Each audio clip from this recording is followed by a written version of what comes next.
भाजपा विधायकों ने जीत के बाद गोबर पर कैसे काम होगा और कैसे उसको ऊंचे रेटों में बेचा जाएगा, इसका ज्ञान देना शुरू कर दिया है। उन्होंने बताया है कि गाय के गोबरों से अब दवाई भी बनाई जाएगी।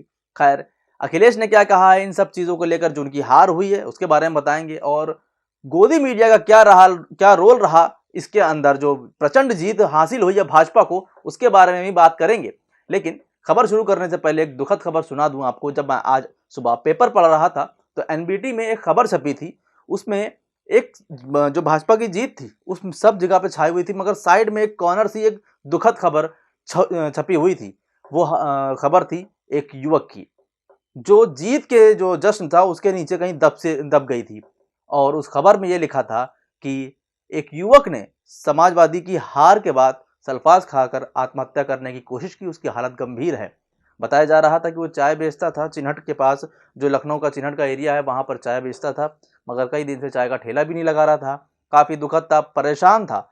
शायद उसको उम्मीद थी कि समाजवादी जीतेगी तो शायद कुछ उसकी उम्मीदें बढ़ेंगी, मगर वो उम्मीद पूरी नहीं हो पाई, जिसके बाद उसने आत्महत्या कर ली। लेकिन ये खबर कहीं साइड में कोनों में से दब के रह गई है। न ये तो खबर वो थी जो सामने आ गई, मगर ना जाने ऐसी कितनी खबरें होंगी। खैर, चलते हैं खबर की तरफ। नमस्कार, अस्सलाम वालेकुम, मेरा नाम है नदीम खान और आप देखना शुरू कर चुके हैं देसी बातें सिर्फ इंडियन पत्रिका पर। भाजपा ने प्रचंड जीत हासिल की है, इसमें कोई दो राय नहीं है। चाहे जितने भी मुद्दे थे, बेरोजगारी थी, महंगाई थी, कोरोना में गंगा में बहती लाशें थीं, बहुत कुछ था, लेकिन चला क्या? वही जो हमेशा से चलता आ रहा है उत्तर प्रदेश में, धर्मवाद और जातिवाद। इसी पर उत्तर प्रदेश जैसे जो प्रदेश है वहां पर चुनाव होता है और जीत के साथ भाजपा हर बार सामने आती है, चाहे वो बिहार का चुनाव रहा हो, चाहे वो मध्य प्रदेश का चुनाव रहा हो, और अब यहां तक उत्तर प्रदेश का चुनाव रहा हो। उत्तर प्रदेश में भाजपा ने अपनी एक रणनीति बनाई थी और उस पर अडिग रही, और लास्ट मोमेंट तक वो अडिग रही, किसी भी तरीके से बदला नहीं। इसमें एक बहुत बड़ा रोल था बसपा का भी। बसपा का जो वो बयान मायावती का कि मुझे वोट मत देकर आप बीजेपी को वोट दे दें, जिससे काफी बंटवारा हुआ, काफी ज्यादा जो वोट का कटा था वो बसपा की वजह से भी कटा था। ऐसा मानना है कई सारे विशेषज्ञों का कि बीएसपी ने जो जो उम्मीदवार उतारे थे वो कहीं ना कहीं जितना वोट काटना था समाजवादी का, वो काटने में कामयाब रहे। करीब 10 से 12% का वोट कटिंग हुआ है बीएसपी की तरफ जो गया है, जिसके बाद वो वोट समाजवादी को कम मिला, जिसके बाद ये हार तय थी। खैर, चलते हैं भाजपा विधायक की तरफ, जो हैं देवेंद्र सिंह लोधी। बुलंदशहर से इन्होंने जीत हासिल की है। अब इनका कहना है कि गाय के गोबर से और गौमूत्र से ऊंचे रेट पे हम बेचेंगे और उससे दवाइयां भी बनाएंगे, उससे दवाइयों में इस्तेमाल भी किया जाएगा। सुनिए आप न्यूज़ 24 को इंटरव्यू देते हुए उन्होंने क्या कुछ कहा है। एक बड़ी समस्या है जो है गौवंश रहा है, बहुत बड़ी समस्या है। इसको लेकर क्या गौवंश के लिए और भी गौशालाएं बनाई जाएंगी, और जो हमारे आदरणीय मोदी जी ने कहा है कि जो उनका गौ है, गौ का गोबर जो है, मूत्र है, वो रेटों पे अच्छे रेटों पे बिकेगा, तो गऊ को जो किसान अपने हैं खुद बांध लेगा। कैसे बिकेगा वो?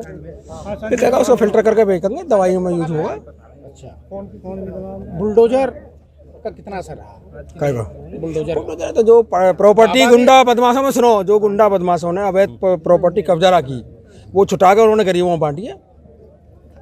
बाबा जी का नाम ही बाबा बुलडोजर हो लिया, आपकी प्राथमिकताओं में शामिल रहा है बुलडोजर, तो आगे क्या ऐसे ही जो चलता गरीबों रहेगा? की इलीगल तरीका से गुंडा बदमाशों ने प्रॉपर्टी कब्जा रखी, उन पर बुलडोजर चला कर गरीबों को दे दी प्रॉपर्टी। और क्या क्या काम करेंगे? हम एक अपनी विधानसभा में जो मेडिकल कॉलेज बनाऊंगा और एक यूनिवर्सिटी लाऊंगा, और जो विकास के थोड़े बहुत काम रह गए उन्हें और प्राथमिकता बढ़ाऊंगा। और तो सुना आपने, उनका साफ साफ कहना है कि भैया गाय का जो गोबर है उसको ऊंचे रेट पे बेचा जाएगा।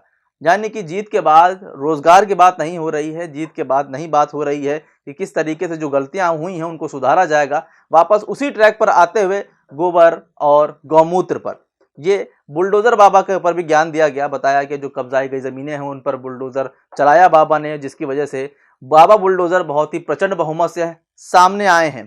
खैर, अब देखना है कि जो ये बुलडोजर है ये पिछली बार की तरह ही धर्म और जात देखकर चलता है, या इस बार जो भाजपा के माफिया हैं जो जमीन कब्जाए बैठे हैं कईयों की, उन पर भी चलेगा। इनमें से एक नाम है धनंजय सिंह का, जो भाजपा के ही समर्थक हैं, खूब ज्यादा प्रचार कर रहे थे भाजपा के लिए, मगर बाबा का बुलडोजर उधर नहीं घूम पाया था क्योंकि वो भाजपा के समर्थक थे। खैर, बाबा का बुलडोजर की बात हो गई, गौमूत्र की बात हो गई, 5 साल आपको यही सब सुनने वाला है। चलते हैं अब अखिलेश यादव की तरफ। अखिलेश यादव ने कहा है ट्वीट करके सुबह कि सपा गठबंधन से जीते हुए सभी विधायकों को हार्दिक बधाई। सभी नए विधायक जनता की सेवा और सहायता करने की जिम्मेदारी 100% निभाएं। उस हर एक छात्र, बेरोजगार युवा, शिक्षक, शिक्षा मित्र, महिला, पुरानी पेंशन के समर्थक, किसान, मजदूर और प्रोफेशनल को धन्यवाद जिसने हम पर विश्वास जताया। अपने दूसरे ही ट्वीट में अखिलेश यादव ने कहा कि उत्तर प्रदेश की जनता को हमारी सीटें 2.5 गुना व मत प्रतिशत 1.5 गुना बढ़ाने के लिए हार्दिक बधाई और धन्यवाद। हमने दिखा दिया कि भाजपा की सीटों को घटाया जा सकता है। भाजपा का ये घटाव निरंतर जारी रहेगा। आधे से ज्यादा भ्रम और छलावा दूर हो गया है। बाकी कुछ दिनों में हो जाएगा। जनहित का संघर्ष जीतेगा। फिलहाल जो बात अखिलेश यादव ने अपने ट्वीट में कही है वो बहुत सटीक बात है। युवा, बेरोजगार जो था, किसानों का मामला था। सोचिए, लखीमपुर खीरी जैसा कांड जो कितना मशहूर रहा, कितना ज्यादा विवादों में रहा, यहां तक कि इंटरनेशनल मीडिया में भी ऐसी खबरें छपी थी, मगर इसके बावजूद भी भाजपा के 8 के 8 विधायक उस जगह से निकलना, ये दिखाता है कि क्या जो इस तरह के आरोप लगाए जा रहे थे कि हेरा फेरी हो रही है, वोटों की काउंटिंग जानबूझ के स्लो कराई जा रही है, रिकाउंटिंग करा के भाजपा के विधायकों को जिताया जा रहा है, ये जिस तरीके के समीकरण बने हैं, कहीं ना कहीं कोई शक का घेरा तो है। लेकिन कहा कुछ भी जाए, फिलहाल जीत गए हैं योगी और मोदी।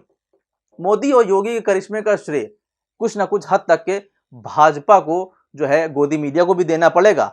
गोदी मीडिया ने कोई कसर नहीं छोड़ी। विनोद कापड़ी ने, जो एक मशहूर पत्रकार हैं, लेखक हैं, उन्होंने लिखा एक ट्वीट में, मोदी योगी के करिश्मे का श्रेय देते हुए ये नहीं भूलना चाहिए कि कैसे दोनों ने नोएडा मीडिया को अपनी मुट्ठी में कैद किया हुआ है, कैसे जन सरोकार के मुद्दों को दबाया गया, कैसे दोनों को लगातार फायदा पहुंचाया गया, और आज जीत का जो मकसद था वो योगी और मोदी नहीं, गोदी मीडिया का भी जाता है। ये बात सही है कि गोदी मीडिया ने लगातार मुद्दों को दबाया, किसी भी तरीके से ये नहीं दिखाया कि बेरोजगारी का कोई मुद्दा है, किस तरीके से किसान परेशान है, किस तरीके से छोटा किसानों के जो फसलें हैं उनको बर्बाद कर रहे हैं। ये सारे मुद्दे गायब थे, मगर यहां पर तो गोदी मीडिया ने चाटुकारिता की सारी हदें पार कर दी थी। खैर, जो एग्जिट पोल गोदी मीडिया ने दिखाया वो सच भी साबित हुए थे, ये भी बात नहीं भूलनी चाहिए। ये बात तो नहीं भूलनी चाहिए, गोदी मीडिया का बहुत बड़ा हाथ रहा कि किस तरीके से मुद्दों को दबाकर जो प्रचंड बहुमत दिलाने में साकार रही, यानी कि जो मुद्दे थे उनको दबाया गया, जो हिंदुत्व वाली राजनीति थी उसको उभारा गया, जिससे भाजपा को कहीं ना कहीं कोई फायदा जरूर पहुंचा है। फिलहाल आपका क्या कहना है इस पूरी खबर पर, हमें कमेंट करके जरूर बताइए। बाकी देखते रहिए इंडियन पत्रिका। हम मुद्दों की पत्रकारिता करते रहेंगे, मुद्दे उठाते रहेंगे, किसी भी तरीके से मुद्दों से पीछे हटेंगे नहीं। चाहे अखिलेश भी आ जाते तब भी हमारे सवाल अखिलेश से भी वही होते जो आज तक भाजपा से रहे हैं। फिलहाल हमारी पत्रकारिता को बल देने के लिए चैनल को सब्सक्राइब कर लीजिए, नोटिफिकेशन बेल ऑन कर लीजिए, क्योंकि अभी बहुत सारे मुद्दे बाकी हैं उठाना। नमस्कार, खुदा हाफिज, जय हिंद।